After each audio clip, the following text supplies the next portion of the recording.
성서교회 성도 여러분 반갑습니다. 네, 이웃교회여서 더 반가운 것 같아요. 아침에 이렇게 오면서 우리 어르신들도 많이 계시고 이런 모습 보니까 참 좋고요. 저희 때 하는 이런 특세가 우리 아이들 때 과연 있을까, 제가 이런 생각을 참 많이 하거든요. 그래서 이 특세가 계속되어서 우리 아이들 때에도 있었으면 좋겠다, 이런 마음을 좀 해봅니다. 그리고 아멘 해주신 분 그렇게 되시기를 바랍니다. 성도님들 가정마다 이 특세를 통해서 성령의 새롭게 하시는 은혜가 넘치기를 축복하고요. 오래된 기도 제목들이 있잖아요. 그런 것들이 또 하나님께서 실마리를 마련해 주시고 믿지 않는 가족들이 또 어둠에서 빛으로 돌아오는 은혜의 역사가 있기를 축복합니다. 우리가 고난주간에 주로 묵상하는 게 십자가잖아요. 그죠? 네, 우리가 십자가에 대해서 말을 참 많이 듣다 보니까 십자가에 대해 잘 안다는 생각들을 제가 많이 합니다. 나 많이 들었어. 그렇죠. 그런데 이 십자가는 하나님의 비밀에 속한 그런 부분이고 천사들도 흠모할 만한 그런 부분이기 때문에 사실 십자가는 알아갈수록 참 깊다, 그리고 새롭다, 이런 생각을 많이 하게 돼요. 여러분도 그러시죠? 그래서 우리가 십자가 앞에서는 좀 겸손함이 필요하다, 이런 생각이 들어요. 그리고 하나님께 그 십자가를 좀 더 알려주세요 라는 그런 생각을 좀 하게 됩니다. 기도를 해야 된다, 이런 생각을 하게 됩니다. 오늘 우리가 주제가 왕의 십자가거든요. 왕의 십자가. 왕인데 십자가를 지셨거든요. 이게 참 생소한 개념입니다. 그런데 이 왕의 십자가라는 이 단어만큼 또 이 십자가를 설명하는 게 있을까, 이런 생각도 해봅니다. 여러분, 이 왕의 십자가는 저희에게만 생소한 개념이 아니라 예수님 당시의 유대인들에게도 생소한 개념이었다는 거죠. 그들에게도 이해하지 못했어요. 그래서 심지어 왕을 십자가에 달려 죽이기까지 했습니다. 저희들은 이제 생각할 수 있어요. 정말 뭘 모르는구나. 어떻게 이렇게 미련하지? 그런데 과연 그럴까? 만약 예수님이요, 그 1세기에 이스라엘 땅에 오시는 대신에 우리나라에 만일 오셨다라고 한다면 우리는 어땠을까? 그런 생각을 해보는데요. 쉽지 않습니다. 예수님 당시에 유대 상황하고 가장 비슷한 우리나라 상황을 한번 찾아본다면 그때 유대인들은 로마의 식민지 아래에서 신음하던 시절이었습니다. 그렇기 때문에 우리나라는 아마 일본의 식민지 아래에서 신음하던 요 시기하고 한번 같이 매칭을 해보면 그래도 좀 이해가 되지 않을까, 유사하지 않을까 생각하는데요. 일본이 잔인하게 통치했잖아요. 인권을 짓밟고 자유를 빼앗고 우리 형제들은 전쟁터로, 자매들은 또 위안소로 이렇게 끌어가고 우리한테 그 상처와 아픔이 지금도 있어서 저희들이 내가 다른 나라를 위해서 기도해도 일본은 좀 그래, 이런 마음도 우리 가운데 아직도 남아있단 말이죠. 인간 대접을 못 받았어요. 저놈을 짓밟혔죠. 일본만 그랬을까요? 마찬가지죠. 로마 식민지 아래서도. 근데 어느 날 아주 위대한 지도자가 한 명 나타나서 센세이션을 일으킨다고 합시다. 이제 사람들이 드디어 우리에게 이 해방시킬 수 있는 지도자가 나타났다라는 생각들을 하고 있는데 그 지도자가 이런 말을 하는 거예요. 일본 미워하지 맙시다. 나라를 되찾고 일본을 쫓아내는 대신에 우리 그들을 사랑합시다. 그들을 축복합시다. 발을 씻겨줍시다. 우리 자녀들이, 우리 친구가 짓밟히고 전쟁터에 나가 죽음을 당한다 할지라도 우리는 용서합시다. 여러분, 이런 말을 막 주장했다고 하면 어떻게 될까요? 요즘 SNS에 아마 댓글이 무수하게 달릴 겁니다. 말도 안 된다. 불쾌해하고, 아니 불쾌함을 넘어서서 분노했을 거예요. 저 사람은 도대체 딴 세상 사람인가? 우리가 겪는 이 고통과 괴로움을 모른단 말인가? 우리가 이 쓰라림을 안고 살아가는데 무슨 생각하는 거야? 이런 말을 하겠죠. 여러분, 그 예수님 당시의 이스라엘 사람들이 예수님의 주장에 대해서 이렇게 생각했을 가능성이 높다는 거예요. 그런데 어느 날 그가 잡혀서 고문당하고 처형당했습니다. 그럼 사람들은 시원하게 생각하는 거예요. 당연하게 생각하는 거예요. 맞다. 이제 드디어 끝났구나. 저 허황된 소리는 끝났구나 라고 생각하는 거죠. 모든 사람들이 다 예수의 운동이 이제 끝났구나 라고 생각한 그 시점에 십자가 위에서 예수님은 승리를 선언하십니다. 이게 십자가의 반전이에요. 세상 사람들은 실패다라고 생각하는 그 순간에 하나님께서는 이게 진정한 승리다라고 말씀하시는 거예요. 이게 십자가거든요. 여러분이 진정한 왕이신 예수님께서 십자가 위에서 남기신 말씀이 있습니다. 굉장히 십자가 위에서 무슨 말을 한다는 것은 말할 수 없는 고통입니다. 제가 길게 설명하지는 않겠지만 지옥을 넘나드는 고통이거든요. 근데 그때 주님께서 첫 번째 하셨던 말씀이 있어요.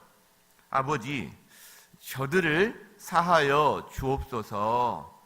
이게 주님이 십자가 위에서 첫 번째로 하나님을 향해 했던 탄원인데, 그분이 자기의 극심한 고통 가운데서도 자기에게 관심이 있는 게 아니라 지금 오히려 십자가 밖에 있는 다른 사람들, 이 세상을 살아가는 인생들, 그 비참함을 보고서 그들에게 관심이 있는 거죠. 저와 여러분에게 관심이 있는 거죠.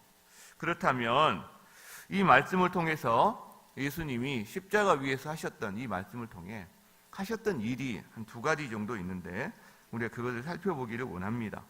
한번 따라하겠습니다. 왕은 십자가 위에서 기도하셨다. 예수님이 십자가 위에 달리셨을 때요, 구경꾼이 참 많았어요. 구경꾼들이 구경하고 또 관리들은 그것을 비웃습니다. 그리고 병사들은 희롱해요. 막 조롱합니다. 근데 굉장히 수치스러운 상황이죠. 이게 예수님 십자가에 달린 그런 어떤 그림들을 보면 천이 이렇게 가려져 있는데 사실은 그렇지 않습니다. 발가벗겨져 있는 상황이에요. 성인 어른이 인격이 있는 사람이 만인 앞에서 발가벗겨져서 이렇게 매달려 있는 거예요. 여러분 얼마나 이게 모욕적인 상황인지 모르겠어요. 그 고통을 말할 수가 없습니다. 단지 육체적인 고통만이 고통이 아니라 그 이상의 정신적인, 영적인 고통은 이루 헤아릴 수가 없습니다. 근데 그때 예수님이 입을 여세요. 무슨 말씀을 하십니까? 분노? 아니에요. 저주? 아니에요. 비명? 아닙니다. 기도예요. 기도. 아버지, 저들을 사하여 주옵소서. 예수님께서 십자가 위에서 마지막으로 행하신 섬김이, 우리를 위한 섬김이 기도예요. 기도. 참 의미가 있는 거죠. 여러분, 저와 여러분은 고통의 순간에 무엇을 하십니까? 막 화가 나십니까? 내가 쟤 때문이야. 이렇게 상대방을 향해서 탓하고 심지어 저주까지 하십니까? 아니면 기도하십니까? 우리가 고통의 순간에요, 입을 열어서 막 화를 표출하면 마음은 잠깐 시원해지는 것 같지만 그러나 깨져요. 관계가 깨집니다. 하나님과의 관계가 깨져요. 이웃과의 관계가 깨지고 심지어 나 자신과의 관계도 망가집니다. 그런데 그 고통의 순간에 입을 열어서 하나님께 쏟아내며 하나님이 살리세요. 치유하세요. 관계를 회복시키신다는 거죠. 예수님께서 십자가 위에 두 손과 두 발이 박혀 있었잖아요. 근데 무엇을 하실 수 있을까? 그건 기도였는데 제가 병원 신방을 하다가 이걸 깨달았어요. 저희 성도님들 가운데 이제 병원에 계신 분들, 부모님이 요양병원에 계신 분들, 이렇게 신방을 하게 되는데 어떤 분들은요, 병원에 정말 연약한 채로 누워 계세요. 심지어 이렇게 호수를 막 뽑아버리는 분이 계시니까 어떤 분들은 이렇게 묶어 놓으세요. 참 안타깝죠. 게다가 인생의 노년에 인생의 촛불이 마지막 타가듯이 얼마 남지 않은 그 촛불 태우고 계신 분도 계시단 말이에요. 참 그런 분들 보면 하나님이 계시지 않다면 인생 정말 더덥다, 허무하다, 비참하다 이런 생각을 하게 되는데요. 특히 요양병원에 가 있을 때 그런 마음을 많이 느끼는데 그분들이 호소하는 게 있어요. 공통적으로 무기력을 호소해요. 무기력을.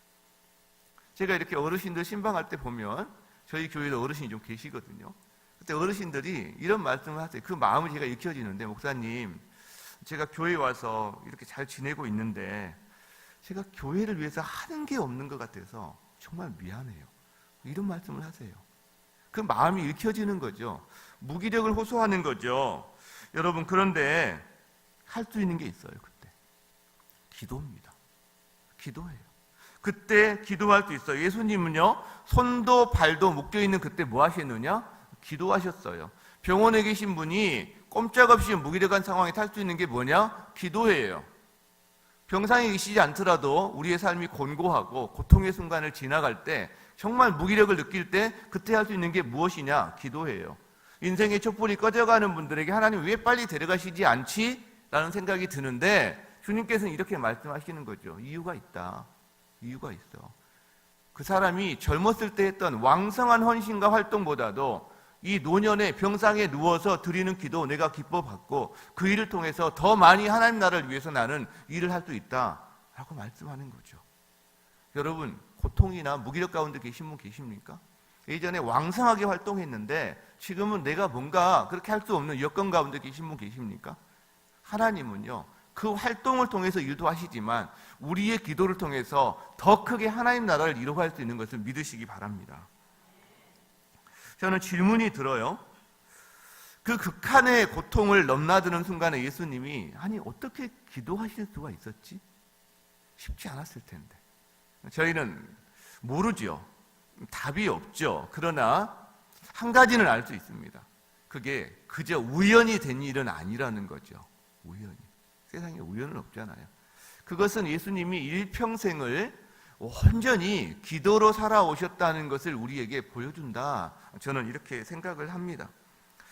우리들 인생에도 위기가 찾아옵니다. 우리의 영혼의 어두움이 드리워지는 그런 때가 있어요. 그러면요, 우리는 생각합니다. 그러면 그때 난 당연히 하나님께 나아갈 거야. 그런데 쉽지 않다는 거예요.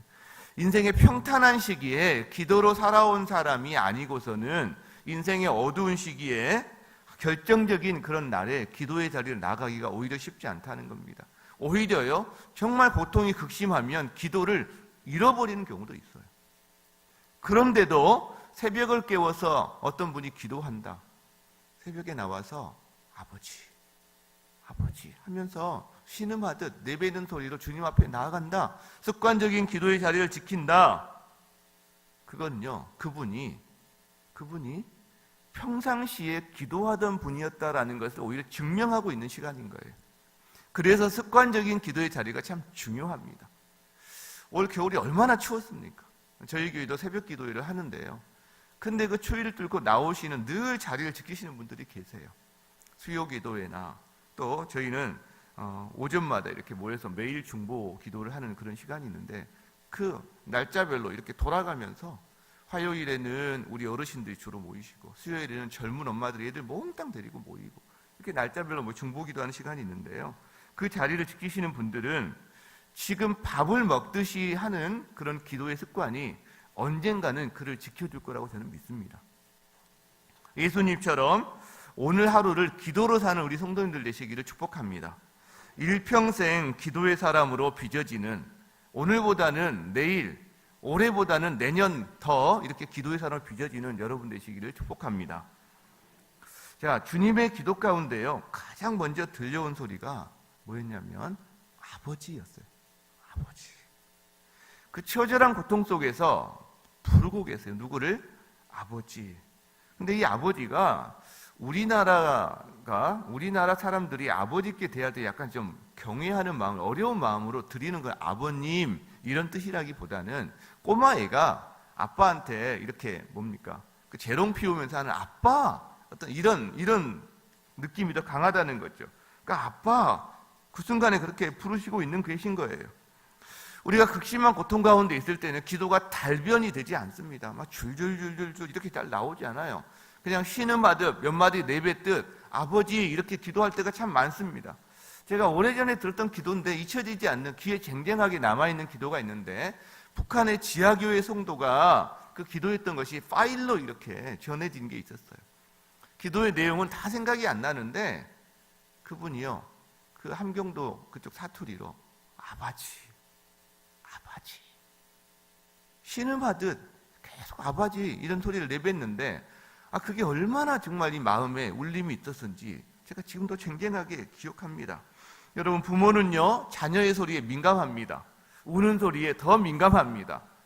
우리의 부모님 되신 하나님께서는 자녀들의 기도에 우는 소리에 민감한 줄 저는 믿습니다. 외면하지 않으세요. 예수님이 아버지를 부르던 그때에 예수님 주변에 아무도 없었어요. 그를 따르던 무리들은 다 외면했고 제자들도 도망갔습니다. 아무도 없었어요. 무엇을 의미합니까? 예수님이 사람을 의지하지 않으세요. 사람을 신뢰하지 않습니다. 오직 한 분 신뢰하는 거예요. 하나님 아버지만 신뢰하는 거예요. 여러분 마찬가지입니다. 제가 교회에서 훈련할 때 앞에 보면 지도자를 사랑하고 신뢰하고 기도해 줘야 한다. 이게 첫 번째 나오는 거거든요. 지도자를 사랑하고 신뢰하고 기도해 줘야 한다. 제가 그때 하나를 지우라고 그럽니다. 신뢰 지우라고 그래요. 저를 신뢰하지 마세요. 저는 신뢰받을 만한 인간이 못 됩니다. 왜? 신뢰하면요 반드시 실망해요. 내가 당신을 어떻게 믿었는데 이렇게 할 수가 있어? 그 신뢰가 나에 기반한 게 아니에요. 자기 생각이거든요. 내 기대에는 내가 보기에는 이랬는데 당신이 어떻게 이럴 수가 있지? 맞출 수가 없죠. 백인 백색을 어떻게 맞춥니까? 제가 신뢰를 빨강풀렁 확 지우라고 그래요. 그리고 사랑해 주세요. 사랑해 주세요. 신뢰하면 실망하는데요. 신뢰하면 반드시 실망하는데 사랑하면 덮어주더라고요. 사랑하면 허물을 덮어주더라고요. 여러분 목사님, 장로님, 권사님, 교회 지도자들 사랑해 주시기 바랍니다. 허물을 덮어주시기 바랍니다. 여러분 가족도 신뢰의 대상이 아니에요. 사랑의 대상입니다. 이 교회 안에 그렇게 신뢰가 아닌 사랑이 더 넘쳐나는 그런 교회가 되기를 바랍니다. 두 번째 한번 따라하겠습니다. 왕은 십자가 위에서 용서하셨다. 예수님이 남기신 첫마디 기도가 아버지 저들을 사하여 주옵소서. 이건 죄 용서의 기도거든요. 죄는 관계를 깨뜨립니다. 하나님과의 관계를 깨뜨리고요. 이웃과의 관계를 다 망가뜨리고요. 심지어 나 자신과도 굉장히 적대적으로 이렇게 변하게 됩니다. 다 깨뜨리는 거죠. 망가뜨리는 거예요. 관계가 깨진 인간에게 있어서 그래서 이 관계의 회복이 급선무인데 그래야 삶이 안정을 찾고 평탄을 찾아가는데 이 관계의 회복은요. 반드시 필요한 게 있습니다. 용서가 필요해요. 용서를 받아야만 관계의 회복이 일어납니다. 다른 말로 용서가 없다. 그 말은 관계의 회복이 일어나지 않는다라는 말이죠. 그런데 가장 시급한 게 뭐냐? 그 중심에 하나님과의 관계의 회복이 필요해요. 그래야 이웃과 자기 자신과의 관계의 회복이 일어나기 시작한다는 겁니다. 영어 단어에 joy라는 단어가 있어요. 희락, 기쁨 이런 단어잖아요. 제가 굉장히 좋아하는 단어인데 좋아하는 또 이유가 있어요. 왜냐하면 joy가 J-O-Y인데 이게 영어로 J를 Jesus, first, 예수님이 첫 번째다. 그 다음 두 번째가 누구냐? 내가 아니라 others second, 즉 다른 사람들이 두 번째다. 그리고 마지막에 you, 너 자신이 third 혹은 last, 마지막이다. 이 순서에 따라서 모든 게 이루어지면 사람이 균형을 찾아갑니다. 예수님이 먼저요. 그 다음에 다른 사람이 두 번째, 마지막이 자신인 거죠. 근데 이 순서가 바뀌면 항상 문제가 일어나는 거죠. 예수님이 기도할 때 저들을 사하여 주옵소서 그랬는데 저들이 누구일까요? 저들을 사하여 주옵소서. 예수님 지금 앞에 있는 모든 사람들이 다 저들이죠. 예수님 십자가에 넘겨준 사람들, 빌라도, 종교 지도자들, 심지어 모든 사람들. 그런데 그 당시 이스라엘 사람들뿐만 아니라 오고 오는 세대에 하나님을 경외치 아니하고 하나님의 마음을 아프게 하는 그 모든 사람들이 다 저들입니다. 그러니까 저들 안에 저와 여러분도 포함되어 있는 거예요. 이 예수님의 십자가 안에서 기도 안에 저와 여러분을 향한 기도가 포함되어 있다는 거죠. 우리도 그 대상이 된다는 거예요. 그래서 예수님이 우리를 위해서 이제 앞에 있는 사람들을 위해서뿐만 아니라 역사상의 인간들을 위해서뿐만 아니라 지금 현재 우리를 위해서 십자가에서 지금 이 기도가 우리에게 울려 퍼지는 기도가 되는 거죠.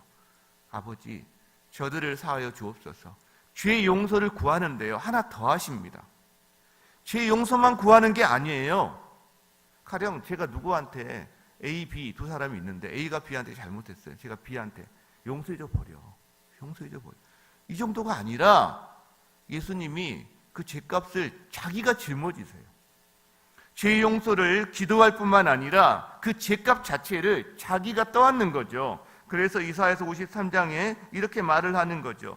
그가 찔림은 우리의 허물 때문이다. 그가 상함은 우리의 죄악 때문이다. 그가 징계를 받았기 때문에 우리가 평화를 누린다. 그가 채찍에 맞아서 우리가 나음을 입었다라고 이야기하는 거죠. 무슨 말입니까? 예수님이 십자가에 사셨던 것은 우리를 위함인데, 다른 말로 바꾸면 그 십자가 위에 누가 달려야 된다? 내가 달려야 되는 거예요. 내가 죄지었기 때문에, 내가 죄인이기 때문에 내가 달려서 하나님의 그 진노의 잔을 다 받아 마셔야 되는데, 그 자리에서 나를 끌어내리시고 그분이 십자가 위에 올라가셨다라는 거죠. 그걸 대속의 죽음이다라고 말을 하는 거죠. 그렇기 때문에 사람들은 이런 생각을 해요. 아니, 누가 십자가에 올라가라고 그랬어? 하나님이시니까 예수님은 그냥 용서해 주면 되는 거 아니야? 그냥 용서해 주면 되지. 왜 자기가 그 십자가를 다 감당을 해야 돼? 이유가 있죠. 왜냐하면 용서에는 반드시 희생이 따릅니다. 대가가 따라요. 만일요, 여러분 차를 누가 들이받아서 지금 범퍼가 완전히 깨졌다고 합시다. 며칠 전에 저희 교회 앞에 제가 지나가는데 어디서 폭발음이 들리는 거예요. 주변에 지나가는 사람이 다 깜짝 놀랐어요. 꽝 소리가 나는데 어떤 여자분이 속도를 세게 몰고 오다가 횡단보도 앞에 주차되어 있는 차들을 엄청난 속도로 받은 거예요. 그 차 4대가 그냥 연쇄충돌을 이렇게 일으키면서 꽝꽝 깜짝 놀랐어요. 죄송한 비유지만 여러분이 지금 횡단보도 앞에 정차하는 차라고 생각하고요, 누군가가 와서 내 차를 꽝 받았다고 한번 가정을 해봅시다. 자, 그러면 그 사건을 처리하는 방식이 2가지가 있습니다. 일반적으로 나가서 차를 살펴보고 상대방이 가해 차량의 보험을 가지고 이 차를 수리하고, 그 다음에 내가 다쳤으면 병원에 가서 치료를 받는 것, 이게 일반적인 과정입니다. 근데 또 다른 방법이 하나가 있어요. 그 손해를 내가 감당하는 거예요. 내가. 이런 거죠. 차를 받쳤어요. 그 목을 부여안고 문 열고 나가서 봤더니 아주머니야. 막 벌벌 떨고 있어. 어떻게 할지를 몰라서. 그래서 제가 이야기하는 거죠. 많이 놀라셨죠? 제가 저기 횡단보도에 서 있어서 정말 죄송해요. 제가 만약 서 있지 않았으면 받지 않으셨을 텐데 정말 죄송해요. 보니까 지금 아이들 밥 해주러 가시는 것 같은데 애들 배고플 테니까 빨리 가셔서 아이들 빨리 밥 차려주세요. 제 차는 제가 그냥 고칠게요. 여러분, 이렇게 말할 수 있습니다. 내가 손해를 감당한다면. 자, 그렇게 말한다면 어떻게 해야 되는 거죠? 내가 내 차 끌고 카센터 가는 거예요. 근데 가서 보니까 너무 완전히 망가져서 돈이 없다. 그러면 그 다음에 어떻게 하느냐? 범퍼를요 끌고 이 죽전동을 계속 오르락내리락 하는 거죠. 소리를 내면서. 반드시 누군가는 대가를 치러야 돼요. 누군가는 희생을 해야 합니다. 그러니까 가해 차량은 용서를 받으면 그 사람은 무조건적이에요. 그렇지만 만약에 용서한 사람은 자기가 그 대가를 치러야 된다는 거죠. 예수님은 십자가 위에서 우리를 용서하셨어요. 그 희생을 자신의 죽음으로 치르셨다는 거죠. 이게 쉽습니까? 우리는 늘 생각해요. 예수님은 하나님이시잖아. 예수님 하나님이시잖아. 하나님으로 지금 달리신 건가요? 쉽지 않죠. 성도 여러분은 생판 남 모르는 사람을 위해서 100만 원 써본 적 있습니까? 여러분 재산의 반을 다른 사람에게 줘야 된다면 어떻게 하시겠습니까? 남 모르는 사람을 위해서. 재산도 어려운데 자기 목숨은요, 쉽지 않은 거죠. 그래서 우리는 십자가를 묵상할 때 그 사랑이 정말 표현할 길이 없구나, 이런 생각을 하게 된다는 거예요. 예수님의 저들을 사하여 주옵소서, 이 예수님의 음성이 이 아침에 들려지기를 바랍니다. 한 가지 질문을 드릴게요. 예수님의 이 저들을 사하여 주옵소서, 이 기도를, 이 음성을 가장 가까이에서 들었던 사람이 누구일까요? 제가 500원 드리려고 그랬는데 아무도 대답을 안 하셔서 제가 500원을 드릴 수가 없네요. 가장 가까이 들었던 사람은요, 예수님 양쪽에 지금 십자가에 매달려 있는 그 2사람 중 2사람이에요. 이 사람들이 예수님의 이 기도를 들었어요. 그런데요, 예수님의 이 기도가 영혼의 울림이 됩니다. 영혼의 울림이 돼요. 한 사람에게. 그러면서 예수님의 아름다움을 보기 시작합니다. 마치 우리 아이들 얼마나 우리가 믿음의 계승을 위해서 기도 많이 합니까? 옆에 또 죽전 초등학교 있는데 이 초등학교 아이들이 이 성서교회에 다 왔으면 좋겠어요. 예, 이 예배당에서 유치부, 그 유초등부를 다 했으면 좋겠어요. 그런 마음이 있습니다. 그렇게 되기를 바랍니다. 아멘 하신 분 정말 그렇게 되기를 바랍니다. 자, 그렇게 우리 아이들을 우리가 믿음으로 양육하기를 원하는데 사춘기를 겪고 또 대학을 들어가고 세상의 문화와 여러 가지 그 가운데 충격을 받아서 아이들이 방황을 하기도 해요. 그렇죠? 그러면 그 눈물의 기도가 더 세져요.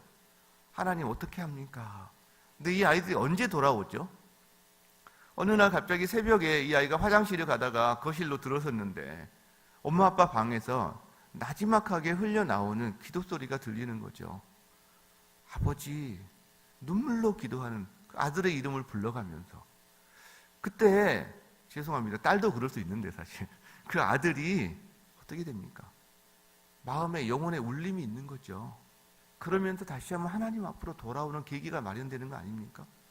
마찬가지예요. 이 행악자들 한 사람은 그러지 않았지만 한 사람은요, 이게 영혼의 울림이 돼서 저 사람은 뭔가 다르구나, 말과 행동이 다른 거예요. 자기와 똑같이 십자가에 달렸는데 그 사람을 관찰하다가 예수님의 아름다우심을 보게 되고 저들을 사하여 주옵소서라는 그 기도 가운데 자신의 죄로 달려있는 게 아니구나, 이 사람들을 위해서 기도하는구나, 그 저들 안에 이스라엘이 포함되어 있고 나도 혹시 포함될 수 있겠구나 라고 하면서 예수님께 자신을 의탁하는 거예요. 그때 예수님이 그를 천국으로 인도하시는 거죠. 네가 정녕 나와 함께 오늘 낙원에 있으리라. 드디어 어둠의 안개가 걷히는 거예요. 영의 눈이 열리는 거예요. 복음이 깨달아지는 거죠. 그 순간에. 그러면서 이 땅에서부터 이미 십자가에 달려있지만 그 순간부터 천국을 맛보기 시작하는 거죠. 여러분, 그런데 그 영혼의 울림이 언제 일어났습니까? 멈추었을 때 일어났어요. 멈추었을 때.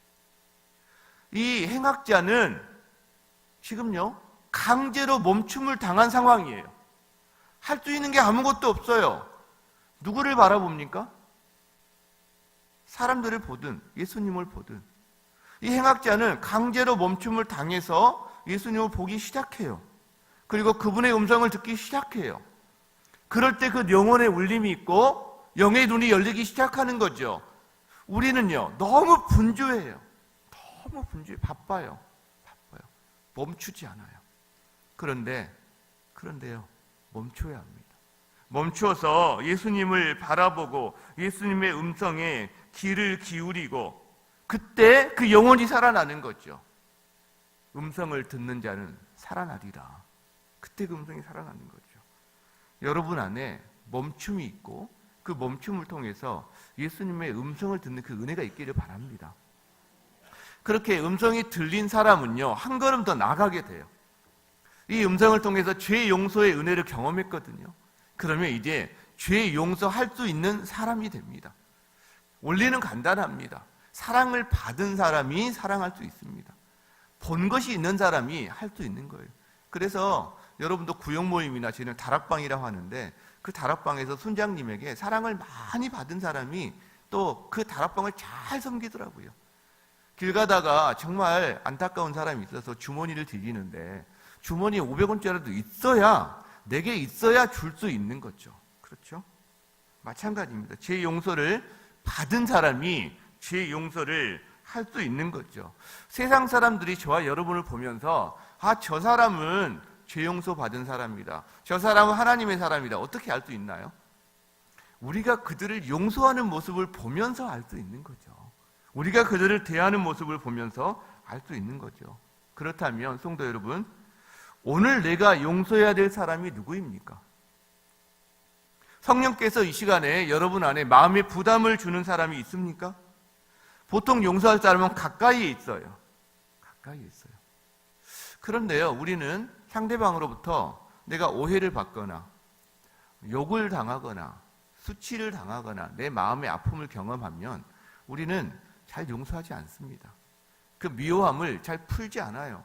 세상 사람들은 소주잔이라도 기울이면서 풀어 할 때 표면적으로라도 그래 풀었어 라는 말도 하는데, 이 성도 교인들은요, 그 소주잔이 없어서 그런지 물잔이라도 기울이면서 풀어 할 때는 좋겠는데 더 원통함을 오래 갖는 경우가 참 많아요. 여러분, 아니 어떻게 나한테 이렇게 할 수가 있어? 내가 7배로 갚아줘야지. 아니야, 77배로 갚아줄 거야. 이런 마음 가질 때가 참 많다는 거죠. 왜 그렇게 견디지 못할까요? 저희가 만약에 그것이 예수님을 사랑하는 마음으로 해서 오해받는 거라면 오해 좀 받으면 안 되나요? 수치를 좀 당하면 안 되나요? 좀 억울하면 안 되나요? 저희들이 왜 그렇게 잘났습니까? 왜 그렇게 자기가 의롭습니까? 예수님이 수치를 당하거나 오해받을 때 우리는 눈 하나 깜짝하지 않아요. 근데 내가 조금만 당하면 왜 그렇게 마음에 왜 불이 생깁니까? 얼마나 우리가 의롭다고. 사투리 가운데 이런 말이 있더라고요. 멋이 중헌디 뭐 이런 말이 있더라고요. 멋이 중헌디. 네, 멋이. 우리는 멋이 중헌디를 잘 모르고 살아가는 것 같아요. 만왕의 왕이시거든요. 존귀하신 분이시거든요. 그분이 나를 위해서 대신 욕, 모든 저주 다 받으셨거든요. 근데 우리는요, 그 주님을 위해서 조금도 안 하려고, 조금도. 그렇죠? 상처받았다 하면서 억울해합니다. 선한 마음으로 뭔가 시작했다 할지라도 조금만 오해를 받으면 뜨거 하면서 내가 차라리 안 하고 말지, 포기하고 말. 이게 우리의 실존이에요. 우리의 상황이에요. 여러분, 왜 그렇습니까? 자기를 바라볼 때 이게 일이 일어나는 거예요. 강도처럼 주님을 바라보기 바랍니다. 십자가를 바라보시기 바랍니다. 나 자신의 상처, 내가 받은 아픔에만 관심을 두는 것이 아니라 내 눈을 들어서 주님의 십자가를 바라볼 때, 그때 나의 영의 눈이 열리고 살아나고 용서의 은혜가 강같이 흐르게 될 줄 믿습니다. 이 은혜가 있기를 바랍니다. 십자가 밑에 서서 이렇게 기도하세요. 주님, 우리가 우리에게 죄 지은 자를 주님의 사랑으로, 십자가의 사랑으로 사랑하고 용서하기를 원합니다. 이 기도가 저와 여러분의 기도가 되기를 바랍니다. 말씀을 마무리하겠습니다. 미국에 마르틴 루터킹 목사님이라는 분이 계시는데, 인종차별, 흑인 인종차별에 대항해서 운동하다가 감옥도 가고 나중에 이렇게 또 살해당한 그런 분이시죠. 그분이 했던 설교 가운데 참 마음에 와닿는 부분이 있어요. 그 자기를 미워하고 위협하는 그 사람들, 인간 취급 안 하는 사람들 향해서 이렇게 설교했습니다. 제가 읽어드리겠습니다. 우리를 투옥해도 그대를 사랑하리라. 우리 집에 폭탄을 던지고 우리 아이들을 위협해도 그대를 사랑하리라. 한밤중에 우리 마을을 습격하여 우리를 때리고 반쯤 죽여 놓아도 그대를 사랑하리라. 우리의 대장은 예수시요 우리의 깃발은 하나님이시니 결국 어느 날인가 그 사랑이 승리할 것이다. 우리의 승리는 우리 흑인만의 승리가 아니라 전 세계에서 차별받고 사는 모든 민중의 승리이기 때문에 우리는 이중의 승리를 거둘 것이다. 여러분, 이렇게 말을 했어요. 그리스도의 십자가가 없이는 원수를 사랑하는 것이, 용서하는 것이 불가능합니다. 그렇지만 용서는 어려운 것이지만 정말 어렵거든요. 근데 이건 위대한 일이에요. 역사가 증명합니다. 믿음의 선배들이 증명합니다. 저와 여러분은요, 평범한 사람들입니다. 소시민들이에요. 우리 가운데. 여기 우리 가운데 누가 재벌 없잖아요. 누가 위대한 정치인 없잖아요. 다 평범한 사람들인데, 그러나 어떤 큰 회사 하나 만드는 것보다 하나님께서는 어떤 한 사람, 용서하기 어려운 어떤 한 사람을 용서한다. 그 사람을 하나님께서는 더 큰 자로 보실 줄 믿습니다. 우리는 그런 의미에서라면 하나님 앞에서 큰 자가 될 수 있다고, 위대한 사람이 될 수 있다고 저는 믿습니다. 여러분, 우리는요, 한 가지만 더 기억했으면 좋겠어요. 예수님이 저들을 사하여 주옵소서 라고 기도한 다음에 뭐라고 하셨냐면, 자기들이 하는 것을 알지 못하기 때문이에요. 자기들이 하는 것을 알지 못함이니이다 라고 말씀하세요. 우리는요, 내게 속썩이는 자녀들, 오래 기도하는데 여전히 돌아올 것 같지 않은 가족들을 볼 때 실망하고 마음의 힘듦이 있습니다. 내 교인이나 이웃사람 가운데 내가 도저히 이해가 안 되는 사람이 있어요. 용납이 안 되는 사람이 있습니다. 그 사람을 이 주님의 사랑으로 용납하고 용서할 텐데, 그런데요, 용서하고 끝나는 것이 아니라 그들의 죄를, 주님, 그들이 지금 뭐 하는지를 몰라요. 자기가 하는 짓을 몰라요. 제가 요즘 어떤 분을 만나고 있는데 자기가 하는 짓을 몰라요. 알코올 중독이어서 제 시간을 엄청 뺏고 수시로 전화하고 어떻게든 전도해 보려고 관계를 맺고자고 있는데요. 자기가 하는 짓을 정말 몰라요. 절로 기도가 나옵니다. 아버지, 자기가 하는 것을 몰라요. 여러분, 그러면서 우리가 그 아이의 미련함을 가슴에 짊어지고 어깨에 짊어지고 그 이웃의 연약함을 짊어지고, 예수님이 그러셨잖아요. 기도하고 우리의 죄의심을 짊어지셨던 것처럼 우리가 그 사람을 위해서 용서하고 기도로, 그리고 그 사람의 짐을 짊어진다면 그 자리에 생명의 역사가 일어나는 줄 믿습니다. 그 자리에 회복의 역사가 일어나는 줄 믿습니다. 저와 여러분의 삶에 그 은혜가 있기를 주의 이름으로 축복합니다. 우리 그 마음 가지고 한번 기도에 찬양했으면 좋겠습니다. 주여, 우린 연약합니다. 우린 오늘을 힘겨워합니다. 저희들은요, 줏뜻 이루며 살기엔 부족한 죄인들이에요. 그런데요, 넘어지고 실수해요. 그런데요, 우린 주만 바라봅니다. 우린 주만 바라봅니다. 이 찬양하며 하나님께 기도의 자리로 나가겠습니다.